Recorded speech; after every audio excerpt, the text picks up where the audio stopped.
O que uma extraterrestre disse sobre Deus contradiz tudo o que você acredita. Quando eu digo isso, não é para provocar só por provocar. É porque naquela noite, e em muitas noites depois, tudo o que eu pensava que sabia sobre sinais, poder e presença foi sacudido até o fundo. E eu preciso começar lá atrás, porque sem aquela cena no ginásio da Itália você não entenderia a profundidade da pergunta que veio depois. Eu tinha 10 anos. Lembro do cheiro de poeira misturado com suor e perfume barato, da banda tocando com uma força que vibrava nas paredes do ginásio, do microfone que estalava quando o cantor abria a boca. Havia milhares de pessoas, mas de alguma forma, o som parecia ultrapassar o teto e se tornar uma espécie de corrente subindo. Vi jovens correndo, mães segurando crianças, pastores fazendo círculo. Havia um nervosismo santo no ar. Você sabia que algo podia acontecer. Chamavam aquilo de expectativa. O espírito vai se manifestar. E eu, menino, olhava com os olhos arregalados, mais curioso do que crente. O pastor argentino, com aquela voz que parecia vir debaixo da terra, caminhava pela fila impondo as mãos. Quando ele tocava, as pessoas caíam. Repouso no espírito. Minha mãe explicava com o rosto brilhando. Vi garotas se esticando no chão como quem se entrega a um abraço invisível. Havia um burburinho, um som que vinha do peito das pessoas, mistura de suspiro e riso, quase como se um vento interno respirasse por elas. Era assustador e fascinante ao mesmo tempo. No meio da fila estava um menino da idade de uns 12 anos, e ele tinha algo que eu nunca tinha visto, uma deformidade de nascença. Um lado da cabeça que parecia não ter orelha direito, um recorte na pele. Ele segurava a mão do pai como quem procura coragem. Quando chegou a vez dele, o pastor tocou. O menino apertou os dedos do pai. Vi o pai fechar os olhos e começar a chorar silencioso, como se já estivesse sentindo algo antes do toque. E então aconteceu. O menino tremeu.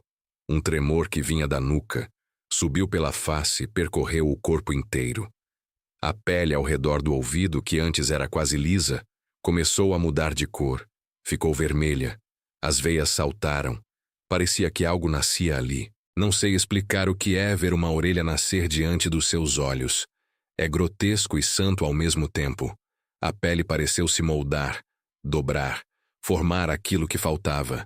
Um ruído, como fio sendo puxado, ecoou na minha cabeça. O pai começou a soluçar alto, caiu de joelhos e abraçou o filho meio sem jeito, meio em adoração. Pessoas ao redor gritavam, choravam, alguns agradeciam a Deus em voz alta. Eu senti minhas pernas bambas. Não era só o milagre, era a convicção de que algo real, maior que nós, tinha tocado aquele corpo. Eu vi, eu senti, eu tremi. Nos anos que se seguiram, aquele ginásio foi o ponto de partida de uma busca que me tomou por inteiro. Minha mãe, mulher de oração, me ensinou a disciplina antes mesmo de eu saber que disciplina tinha nome. Ela me puxava de manhã para ler biografias de missionários, me falava de gente que atravessou desertos e mares cravando fé. Tia Neuza, minha tia de coração, mostrava o outro lado, a oração que chora, a libertação que exige coragem, o batismo no Espírito que muda a comunicação com Deus. Não é só teoria, menino, ela dizia, é experiência. Em Atos 2, vocês vão ver que a promessa é para todos. E eu devorei Atos 2 como quem busca um mapa. Línguas que soavam como vento, a casa cheia do Espírito e pessoas transformadas de dentro para fora. Pouco tempo depois fui batizado no Espírito. Não foi grandioso como nos filmes. Foi íntimo, estranho e absolutamente verdadeiro. No momento em que senti o burburinho no peito, aquela sensação de língua que quer sair e palavras que não são da sua língua, lembro de uma paz que desceu lenta e morosamente. Não era ruído, era confirmação. Deus se aproxima de um jeito que não cabe na lógica. Falei em línguas pela primeira vez com o corpo trêmulo. E aquela experiência mudou minha relação com oração. De repente, falar com Deus deixou de ser lista de pedidos e virou conversa contínua, cheia de suspiros que a razão não traduz. Anos depois, já mais velho e com uma bagagem de testemunhos vividos na pele, aconteceu algo que me desconcertou de novo. Desta vez, não foi num ginásio com banda. Não teve imposição de mãos na frente de uma multidão. Foi numa noite em que eu havia me trancado para orar. Não era uma oração de súplica por cura. Era uma oração de busca, quase curiosidade, um pedido para Deus. Mostra-me mais de ti. Eu estava cansado de espetáculo que só entretém e de milagres que viram espetáculo. Queria ver a presença que transforma. No escuro do quarto, entre a janela semiaberta e o colchão, a coisa aconteceu. Digo coisa porque estava além do humano e ao mesmo tempo tinha contornos que eu podia nomear. Uma presença entrou como se não precisasse empurrar portas. Não houve som agressivo. Havia uma luz tênue e um perfume impossível de identificar, algo entre incenso e vento de mar. Então a figura apareceu diante de mim, alta, esguia, traços que lembravam um humano, olhos que pareciam poços de silêncio, mãos longas. E ao mesmo tempo, havia algo que não pertencia a esse mundo. A textura da pele como se fosse translúcida, um brilho interno que não feria, uma calma que não era deste planeta. Antes que minha cabeça enchesse de perguntas, ela falou. Não ouvi com os ouvidos. Foi como se uma frase pousasse dentro do meu pensamento. A linguagem foi simples, direta, sem metáforas inúteis, e eu ouvi, em português, algo que parecia ao mesmo tempo esperado e impossível. Vocês confundem poder com espetáculo. A frase bateu como um martelo. Eu, que tinha sido criado entre placas acústicas e fogos de artifício espirituais, fiquei mudo. A presença continuou, sem pressa, com uma clareza quase cirúrgica. Buscam a prova para preencher o vazio de um coração que não se conhece. Querem ver o milagre antes de se deixar ser transformados pelo encontro. Ela não disse que sinais não existem. Não disse que o toque não é de Deus. Mas disse algo que me fazia olhar para o meu passado com olhos diferentes. Há um modo de pedir a Deus para provar que Ele é, e isso pode virar um idolatrar do sinal. Vocês pedem para que o altar seja iluminado, mas esquecem de acender a vela dentro de vocês, disse ela. Frases curtas, pontos que não se enrolavam. Era absurdo, eu sei. Uma figura não humana questionando o meu cristianismo. E aí vinha a contradição que o título diz. Como uma visitante de outro mundo poderia me ensinar mais sobre intimidade com Deus do que aquilo que aprendi com pastores e com tia Neuza? Mas a verdade não estava em quem falava. Estava nas palavras que brotavam e tocaram o que eu já tinha visto e vivido. O que ela dizia apontava uma ferida que eu não queria olhar. Usar sinais para provar fé era muitas vezes transformar Deus em espetáculo. Ela disse também, Deus é horizonte, não objeto. E nesse instante eu entendi que eu, e talvez muitos de nós, tentamos colocar Deus num pedestal onde ele vira ferramenta. Como objeto, ele serve para consertar o que vai mal. Como horizonte, ele convoca para uma viagem. A visita fez perguntas que queimavam certezas. Você o quer para ser curado ou para ser amado? Você busca o milagre para evitar o processo ou para confirmar que o processo vale a pena? Saí daquela visão perturbado, tremendo de novo, mas de um tremor diferente, mais interno, mais como se algo se realinhasse. No dia seguinte voltei aos meus livros, voltei a reler Atos 2. Lembrei das línguas, do Pentecostes, dos sinais que acompanhavam a pregação.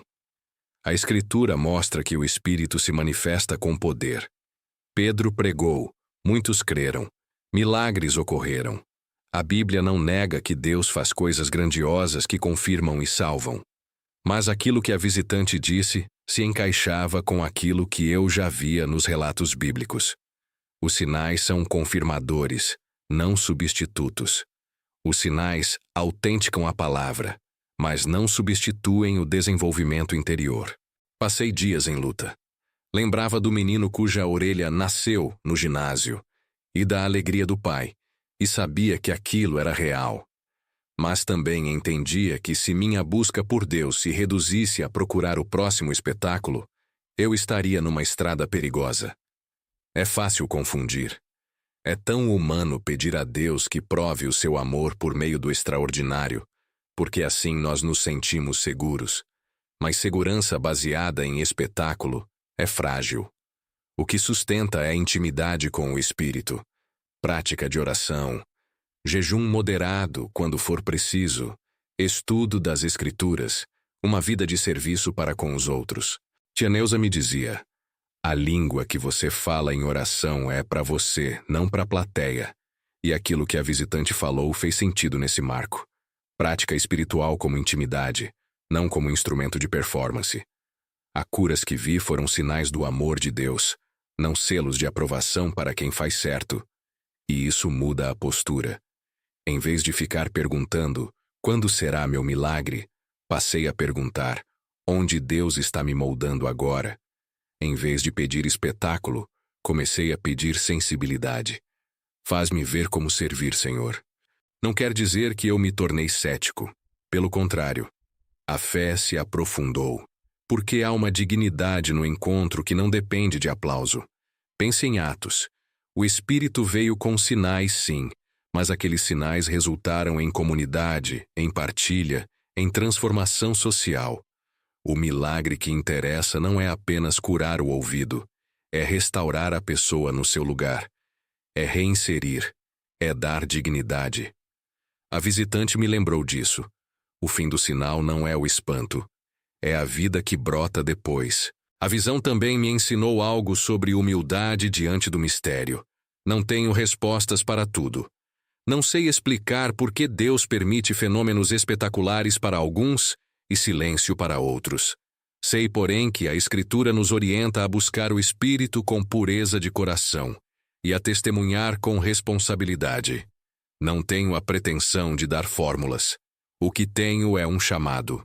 Não coloque sua esperança no próximo sinal. Coloque sua esperança em um Deus que é relacionamento e que se aproxima por amor. Se o milagre vier, magnífico. Se não vier, a jornada continua válida. O que essa visitante, essa extraterrestre, trouxe foi um espelho. Ela me mostrou como é fácil confundir propósito com prova. Me fez perguntar se eu estava mais interessado em catalogar milagres ou em ser transformado por eles. No final, a contradição que o título aponta não é entre a fala dela e as Escrituras. É entre a busca humana por espetáculo e o convite bíblico à intimidade. A Escritura permanece, e eu a respeito. Atos 2 continua sendo meu mapa para o batismo no Espírito e para a linguagem de oração que transforma. Mas agora, cada sinal que vejo eu procuro ler com outra lente. Isso nos chama para mais intimidade ou nos entretém? Essa é a pergunta que eu tento responder. Hoje, quando me preparo para orar, penso no ginásio, no menino cuja orelha nasceu, nas lágrimas do pai, e também na figura de luz que falou comigo. Essas memórias se entrelaçam. A presença tremenda do Espírito que toca corpos e a leve palavra de uma visitante que parecia vir de outro mundo, ambas me ensinaram algo parecido. Deus não cabe em expectativas humanas. Ele é maior do que nossos ritos e mais próximo do que nossos rituais. Ele quer encontro, não plateia. Se você se identifica com a busca por sinais, e eu sei que muitos aqui se identificam, deixo um convite. Não despreze os sinais, mas não os coloque no lugar do encontro. Cultive disciplina. Ore todos os dias, não por performance, mas por companhia. Leia a palavra não para produzir argumentos, mas para ouvir. Pratique línguas se isso te edifica, não para impressionar. Sirva aos que estão ao seu lado. Frequentemente o milagre maior é ver pessoas voltarem a ter dignidade. E, sobretudo, esteja disposto a ser transformado sem aplauso. Senhor, eu me coloco diante de Ti com humildade. Não peço espetáculo. Peço que o Senhor nos ensine a buscar o Teu rosto, Dá-nos sensibilidade para reconhecer teu toque quando vier e coragem para permanecer fiéis quando o silêncio durar. Ensina-nos que o maior sinal é o fruto de uma vida rendida, amor que se dá, perdão que se dá, justiça que brota. Que nossas buscas não reduzam a Ti a um objeto, mas nos levem sempre mais perto do Teu coração. Amém. Se essa história falou com você, curta e compartilhe para que mais pessoas possam pensar sobre o que realmente buscamos quando pedimos a intervenção de Deus. Se quiser mais testemunhos e reflexões como esta, inscreva-se no canal, comente abaixo como foi a sua experiência com sinais e com a busca por intimidade, e volte aqui para ouvir outras histórias que desafiam e confortam.